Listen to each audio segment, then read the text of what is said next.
তিনি মৃত্যুর আগে একটি কথা বেশি বেশি মনে পড়ে যায়।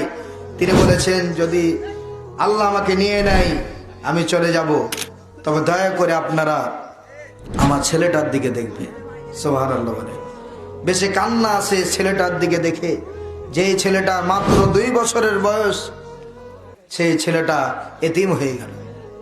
কথা বলেন, যারা উসমান হাদিকে হত্যা করেছে কোথায় আছো? যদি এই কথা শুনতে পাও, মনে রাখো তোমরা মায়ের কাছ থেকে উসমান হাদিকে কেড়ে নিয়ে সন্তান হারা বানিয়েছো।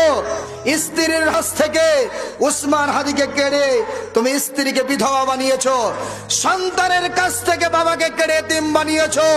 তার চাইতে বড় জিল্লতি আর অপমানিত হতে হবে তোমাদেরকে। তোমরা প্রস্তুত থাকো। কথা ঠিক কিনা বলুন?